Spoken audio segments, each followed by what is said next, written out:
Hey there everyone, welcome back up here to the Loft Weir Yard with me, Jennifer Kirk. It's really great to see you, and today in association with our sponsor Trainomatic, makers of DCC decoders designed by enthusiasts for enthusiasts, I'm going to take you through the progress on Weir Yard. Now, the first of the things which is new to this channel that you might have already noticed is this microphone here. Now, all of the cool kids are wearing these. It's a kind of TV style microphone. Hopefully that's going to improve the sound quality, but that's not the main feature. So come with me and prepare to be amazed.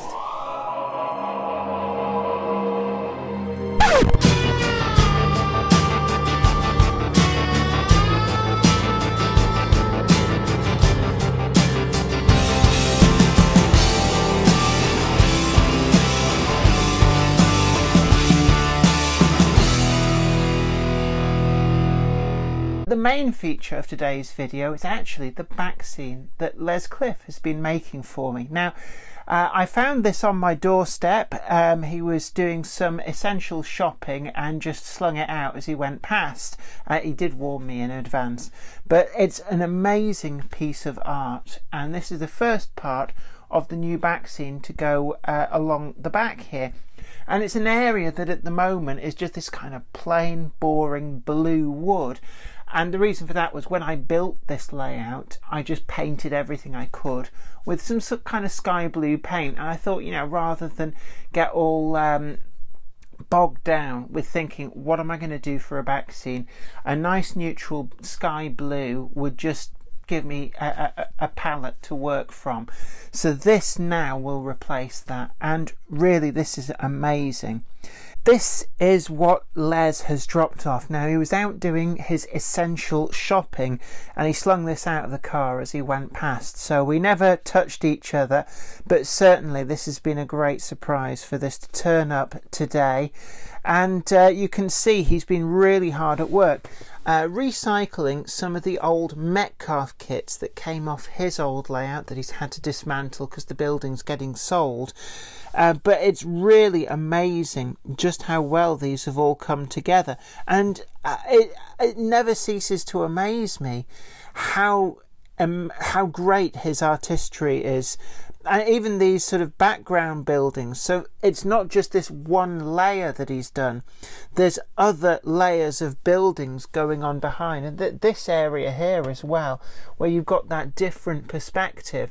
And I think that's important, because you've got buildings all higgledy-piggledy in a town or a city, and that really captures it well. So I'm hoping that this will fit in place reasonably okay. I've taken a look at the retaining wall, and I'm going to have to do a little bit of trimming and jiggling of stuff about, I think, to get this in. But I just want to show you, there's one of the areas, if we come down to this end, he's done like a kind of ghost sign. So we've got Weir Yard written down this chimney on the end, and that is, it makes the back scene very relevant to the model that it's going into.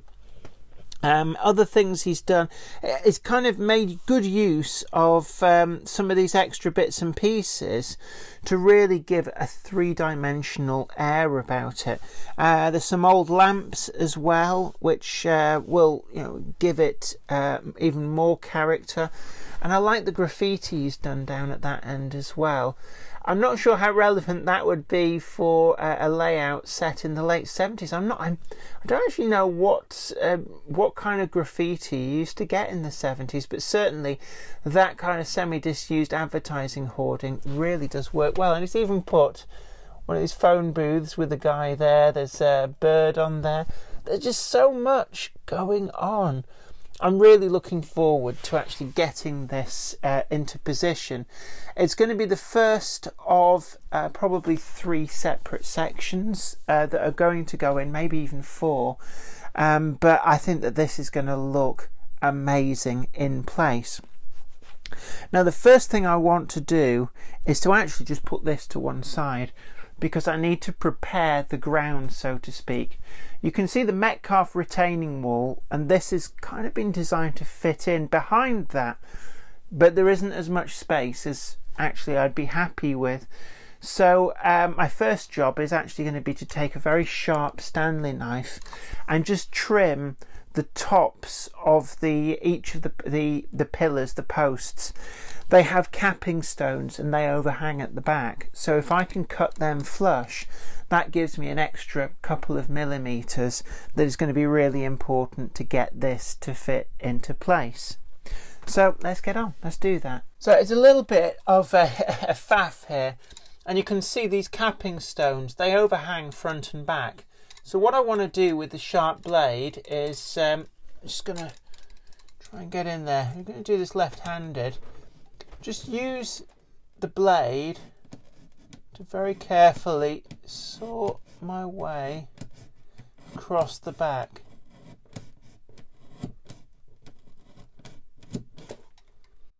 And then that's opened up a much bigger space behind. And I'm going to go along and I'm going to do this across each of these and just get a little bit more space for that back seam to hopefully slide into place. Right, this is really tricky, I have to say. It's been built elsewhere with just kind of measurements passed over email, and I can see that this is going to be a really fiddly job to kind of slide it in.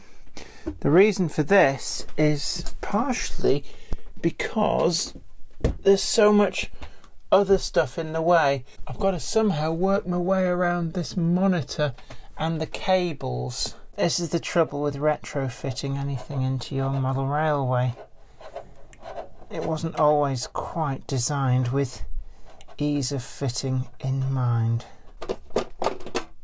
Gotcha. And let's try and get this test fitted. These cables are going to be an absolute nuisance, I suspect.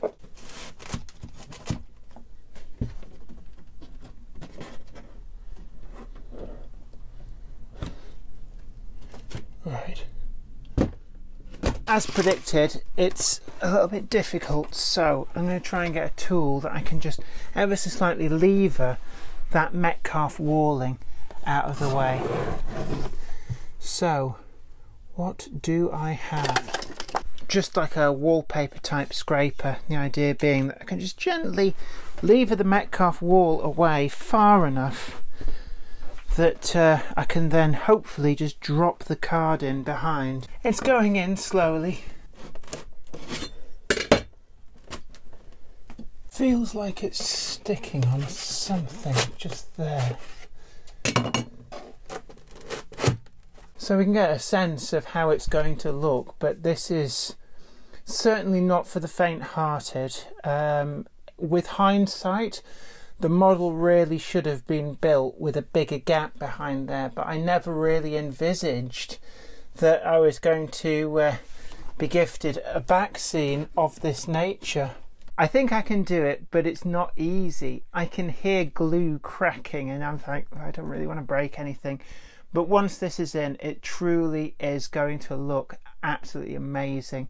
So I'm going to fiddle away now, and then we're going to come back and we're going to film how I get on. And I think it's just easier to do this where, you know, I can swear and shout and scream and stamp my feet. No, I don't really do that, honest.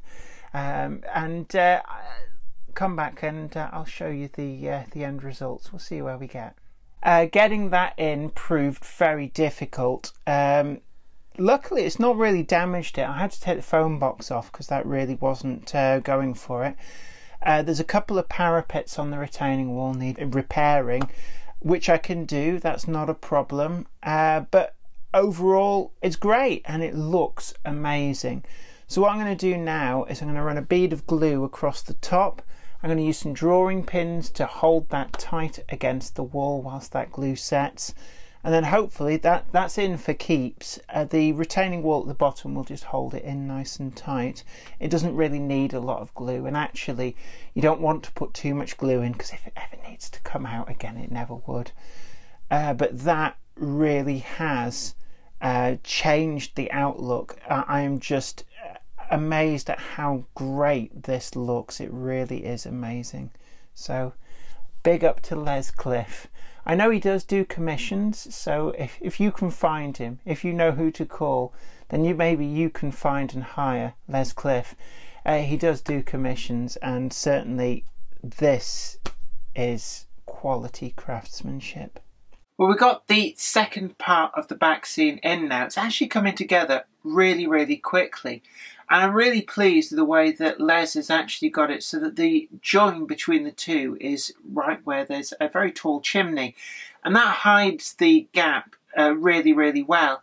I just need to get some white chalk, he's suggested, just to rub into the skyline and blend the two colours together.